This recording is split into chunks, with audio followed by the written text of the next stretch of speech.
Hey friends, and welcome back to the second part of our CNE videos. In this video, we dive into everything we ate and drank at the CNE, and we give our honest review on each goodie, because oh boy, were there ever a lot of those.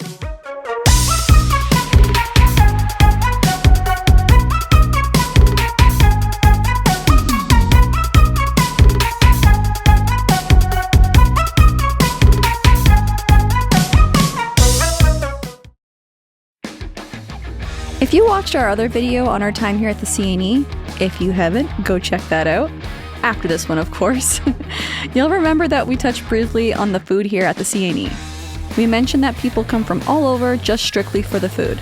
And can you blame them? There's a huge amount of options for them to choose from here. There's food trucks and vendors lined up all over the exhibition, inside and out. You probably can't make it more than a few feet before seeing an option for some kind of tasty treat.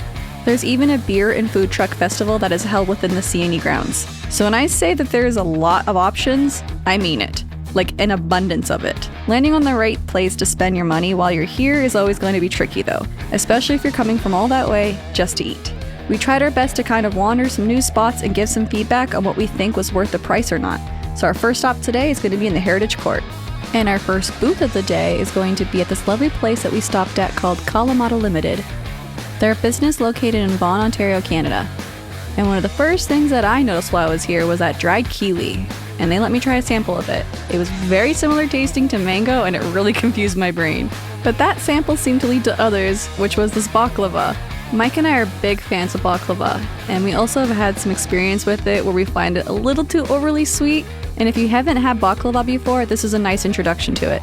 For those who don't know what baklava is, it's a layered pastry dessert made of phyllo filled with chopped nuts and sweetened with syrup or honey.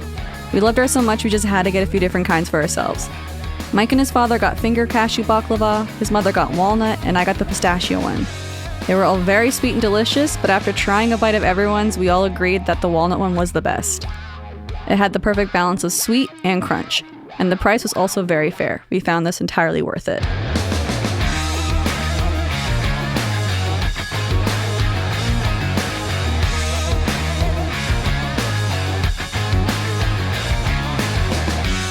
Another reason why we found this place worth a stop is because they were just so giving with their samples. They let us try out so many things that they had before we bought something. And just a note, please don't take advantage of that, people. They're offering them so you can taste before buying, so if you're going to take quite a few, please purchase something in support. They have so many options for treats here that you won't be disappointed. They have tasty baklava, olives, chocolate-covered fruit and nuts, dried fruit, cakes, Turkish delight, and so much more to choose from. And speaking of Turkish delight, whenever we see that, our mind goes straight to The Lion, the Witch, and the Wardrobe. Anyone else's brain do that? Just us? They have a lot more flavors besides just the classic rose one too, and tastier. Since Turkish delight is mostly just a jelly with starch and sugar flavored with the main one being rose water. But we tried the orange and cherry ones, which were our favorites. We definitely recommend giving this company a stop for some goodies because we easily rate this place a 5 out of 5.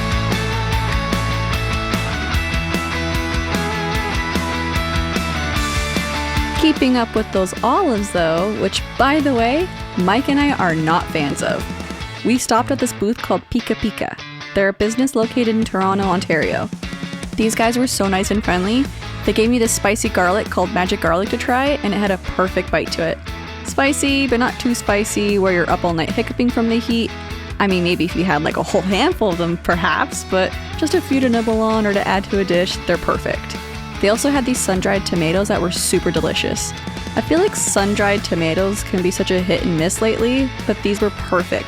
They had a perfect sweetness and tang to it, and then they did the impossible. They got Mike to try an olive and actually like it. Alright, I'm gonna try a little bit of it. I'm not an olive guy. You're gonna change your mind. Oh, what a little baby bite. Oh, it tastes very much like pizza, yeah. Wait, now I need to try that, yeah. Like pizza? Did I order all this? Oh, that's actually very good. That's surprising. See, I told you. That's surprising. What's that called? Yeah, and same for me too. Apparently that's why they call him the Olive Jesus. His words, not ours. He said the sign fell, so we're going off what he said to us. He said they were called asado olives, and they tasted like pizza. We were absolutely blown away by them. We rate this place an easy 5 out of 5.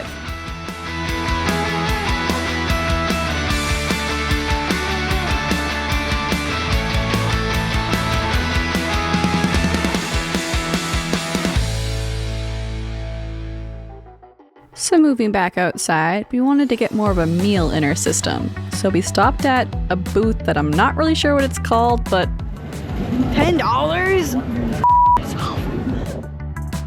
Yeah, it's whatever. It really doesn't matter because you see a few of these booths all around the place. And it's for Mexican street corn, and I had my hopes up so high for this because it looks so good, and my hopes were quickly shattered.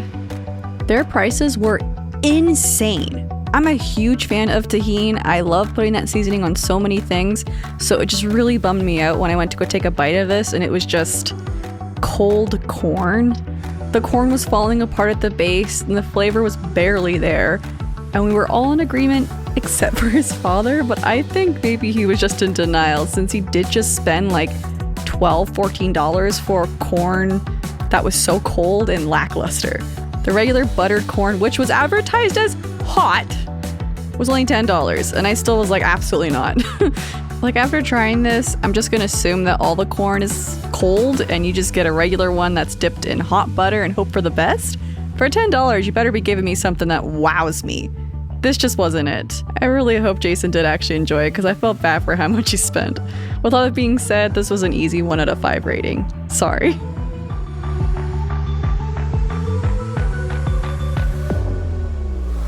Okay, moving onwards and upwards, the famous food building at the CNE. There is so much to choose here, so our recommendation is to take a walk around through the whole building. There's sometimes duplicates of the same vendors, so, just take your time, take it in, weigh your options. Especially if you're a plant-based eater like myself. Well, not necessarily plant-based, I still eat some fish, as you will see soon. I did get myself something very delicious, the lobster pot at Eat My Bowls. I loved this place.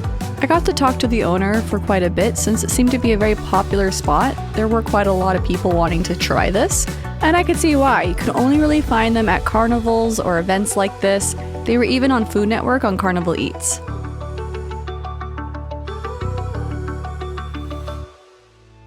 I ordered the lobster pot. It came with a buttermilk biscuit as my bowl, and it was loaded with fresh chopped lobster and just ooey gooey mac and cheese topped with green onions. Like, look at that cheese pull. Ooh, just gotta love a good cheese pull. First bite, I was immediately wowed by it. It was definitely worth the price for this because I've had some pretty overpriced lobster dishes in my life just this past year, actually, and this was easily my favorite. It was all the right parts of the lobster, super sweet, and there was a lot of it, really. I was surprised with how much was in here, but I couldn't get over how cheesy this was. Even after about 10, 12 minutes of me eating this, there was still a big cheese pull. I was amazed. It was perfectly creamy. It wasn't too rich to the point where I felt sick after eating it. And the bowl, the buttermilk biscuit was perfect. It was flaky and warm and buttery. I didn't end up finishing my whole meal, but I could have if I really, really wanted to. It was delicious. Garlic powder in that biscuit. Oh, garlic powder. That's what you took note of. The perfect amount of garlic powder and herbs. I'm an herb guy. An herb guy. Speaking of herbs, this isn't a plant-based option, but it is a vegetarian option. I just happened to pick the pescatarian one, and it was just wonderful. I recommend this to everybody that stops around here. It's a 5 out of 5.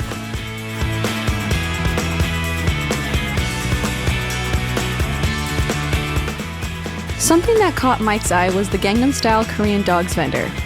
You get a choice of either a regular beef corn dog or a matzo stick or a matzo beef, which is half matzo stick and half beef corn dog. That's what Mike ended up getting. Once you pick what you'd like your main to be, then you get to pick a seasoning and a sauce. Mike ended up doing the matzo beef with white cheddar and buffalo sauce. Y'all know I had to get the biggest dick-shaped food. Oh my gosh. Yeah, we had to censor that one for you little nasties out there watching. Sorry, I just noticed you still had like white stuff on the top of your lip. Even after the censor. I play in a pop punk band. They're gonna Photoshop something. Yeah, just give him fuel to the fire. Anyways, it was a nice ooey gooey cheese, so not the stringy kind, which was a pleasant surprise. It's hand breaded and fried right in front of you, and that buffalo sauce definitely packs a punch. The bread was nice and crispy, which provided a good structural integrity. The warm cheese transitioning into the beef hot dog was a nice experience of both worlds. It was more than just a fun gimmick, the flavor really stood out, and Mike would recommend it to others who might be looking for a quick snack or meal. He thought the price was reasonable for how fresh they make it as well. He rates it a 5. Oh my gosh, a 5 out of 5. There were a lot of vendors here that really caught our eye. I mean, there's the easy go-tos like Subway and Tim Hortons, and if you've watched our other video, you already know how we feel about that. But if Mike were to get something other than the Gangnam style Korean dogs, he would have got the Super Fries ramen burgers. That was very appealing to him. His father ended up going here, Epic Burgers and Waffles, and got the porky pulled pork apple fritter sandwich. I mean, don't go to the CNE and just get your quick service like Subway and Tim Hortons. Do something fun. Do something like this. It's a sandwich that's made out of the buns being glazed apple fritters. It's filled with a signature apple slaw and pulled pork. Mike's father described it as being sweet and tangy and the apple slaw being perfectly done. It was sticky, but it held together quite nicely. It wasn't a huge mess. He rates it a 5 out of 5. It's a meal he'd absolutely order again. Bouchard's Poutineery is a nice classic go-to if you're wanting that Canadian poutine meal. Something to note though, this is not a vegetarian-friendly area as they use beef gravy. Mike's mom got the Mexican style, but if you're new here, always go for the original first. His mom has gotten the Mexican style before, and she said this time around it was a bit of a letdown. The Mexican is a traditional poutine served with ground beef, salsa, guacamole, sour cream, and jalapenos. The fries were good, she said, but the overall Mexican flavor was underwhelming, especially the beef. She rates it a 3 out of 5.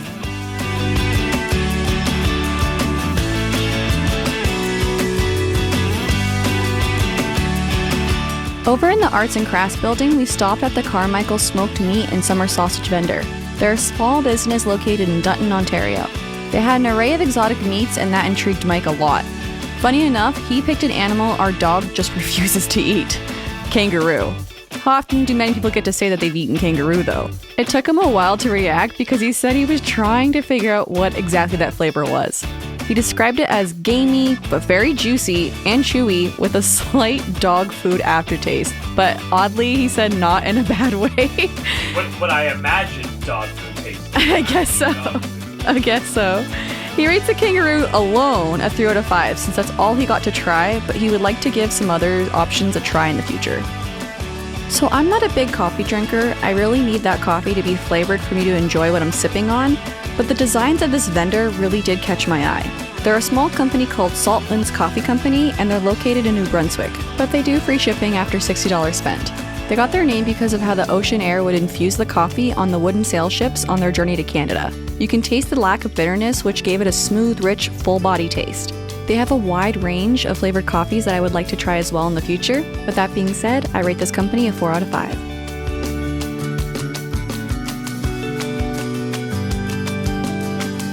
Across from Saltlands was another booth we enjoyed quite a lot, called Oh Fudge Fanatics. They are a family-owned and operated Ontario company. Everything is handmade and fresh. This company travels to many different regions to share their product, and you can purchase their fudge through their website as well. They have easily become a CNE fan favorite. They let us sample a couple of flavors, but the one that surprised us the most was this Rocket Pop fudge.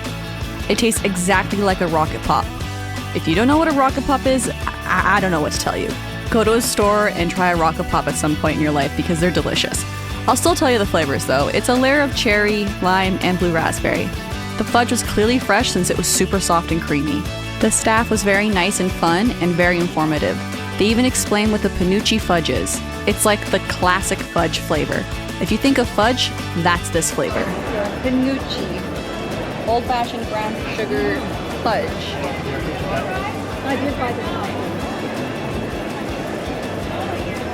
Oh, yeah, that's an OG flavor. Fudge isn't really our go-to sweet treat since it can be too much of a sugar rush. And some fudge at some carnivals can be quite the letdown, but not this company. They really know what they're doing, and that's what gives it a 5 out of 5 from all of us.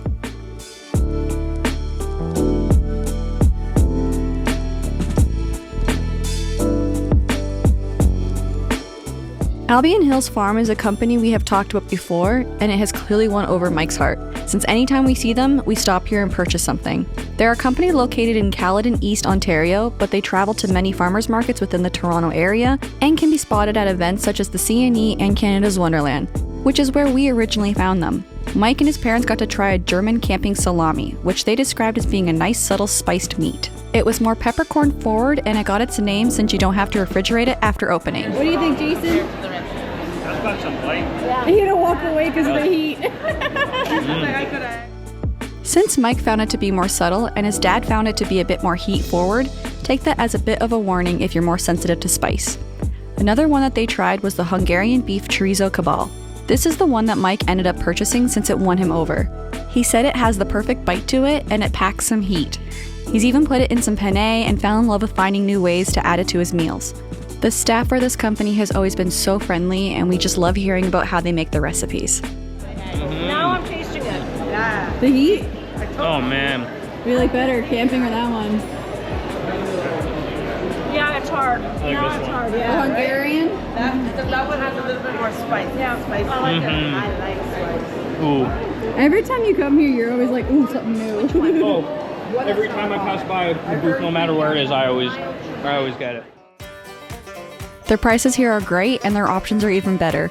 We love this company so much, we rate it a 5 out of 5.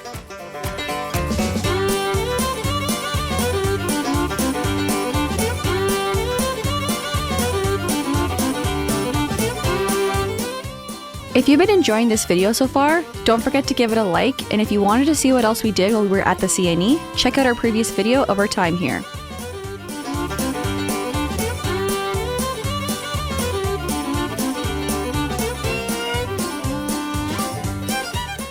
One of the cool things we did besides just eat a bunch of food was ride this ski lift, which brought us perfectly over to the food truck and craft beer festival. At the entrance of this area, there is a booth where you can purchase tokens for the 5-ounce craft beer samplers. This is another area where you're going to want to take your time and do a lap around this section since there are tons of great options here. If you spotted the steam whistle booth, check back to our previous video on our review on them. If you're wanting on-tap quality beer, this is the area you want to go to. There are other designated drinking areas where you can get canned beers, but this is where you want that top quality kind. We decided to go back into the Heritage Building to try the craft beer from an inside air-conditioned building with less crowds, since we discovered that there is on tap at this location, which is directly right next to the food truck and beer festival.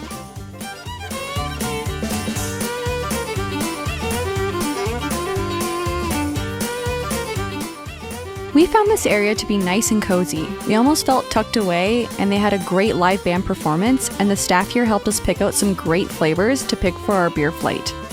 Our main gripe was we just wished for the flight that it came with a label so we could remember what we got.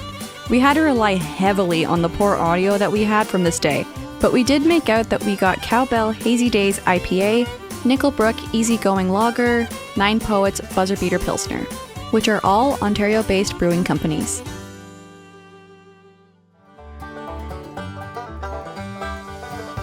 While filming this, we discovered in post that we had a little fan watching us, so I hope he enjoys beer ratings because that's what we're going to give you. We're going to start out with the Pilsner. For the Nine Poets Pilsner, we found it very hoppy and weedy. It was rich in flavor and quite enjoyable to sip on. In comes our fan. Next is the lager. The Nickelbrook Easygoing Lager. This did actually grow on me the more I drank it. We found it to be fresh and crisp tasting. You'll see later that my review for this was a little lower, but as the night progressed, I actually changed my mind. I thought this was my second favorite. Not Mike's, but that's okay. The Cowbell IPA definitely felt tropical. We enjoyed this one the most. Out of all three, the Cowbell won top. You could easily smell like that there's fruit in here. We couldn't tell if it was pineapple or mango, but we enjoyed even just the smell of it. So with that being said, we gave that one a 5. We gave Nine Poets Buzzer Beater a 4. And, controversial here, Nickelbrook Easygoing Lager gets a 3. I would say a 4, but it's okay. But look at our friend. He seems to be enjoying what we're doing. Or what he's doing. In his nose. Yeah, it looked like he enjoyed what he was doing more than what we were doing.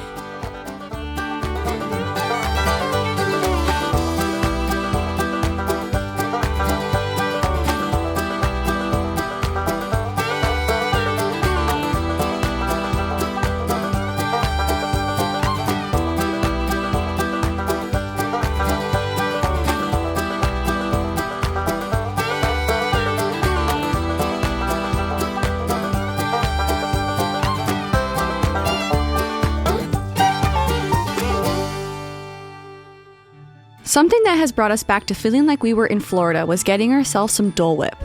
Dole Whip is a soft-serve, dairy-free frozen dessert which is made of Dole juice that's been frozen and pumped through a soft-serve machine. I got the raspberry mango twist, while Mike got the raspberry pineapple mix. We find these tasty treats so refreshing tasting. It takes you to a tropical place in your mind, I swear.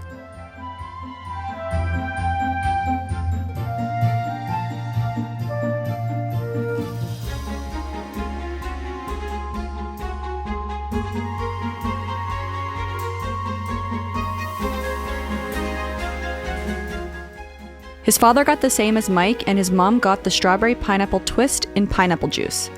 I got to taste hers, and it was very pineapple forward. It was really good, but I enjoyed mine just a little bit more without the added juice. Dole Whip gets an easy 5 out of 5, and always will.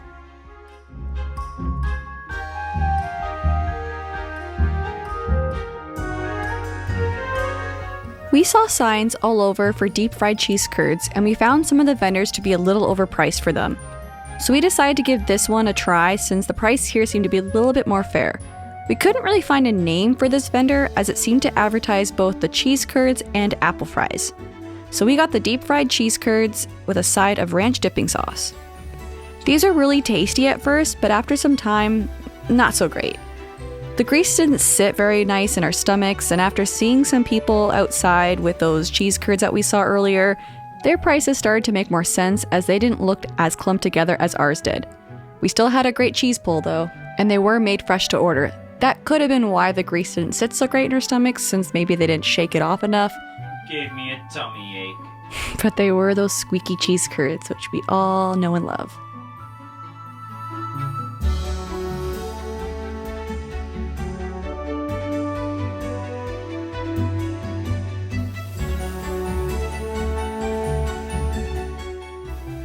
See, like I said, we really enjoyed it at first, and then it settled in our tummy, and that's what gave it a 3 out of 5, because that after feeling was not so good.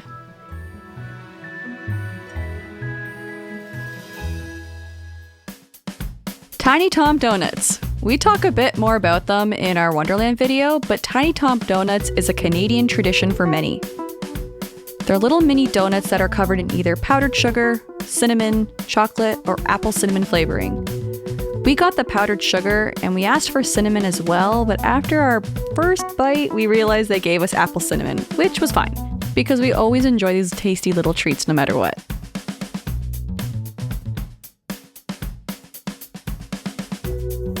We rate this classic, Tiny Tom Donuts, a 4 out of 5.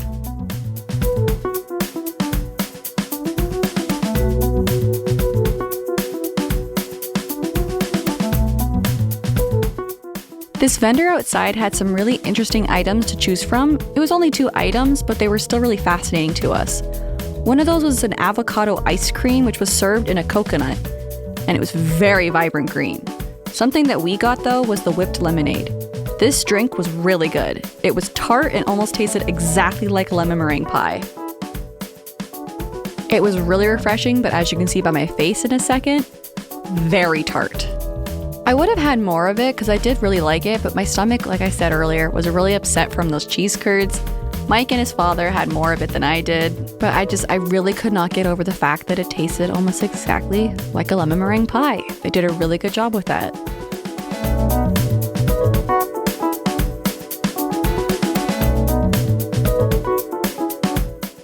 Collectively as a group, we all rate it a 4 out of 5.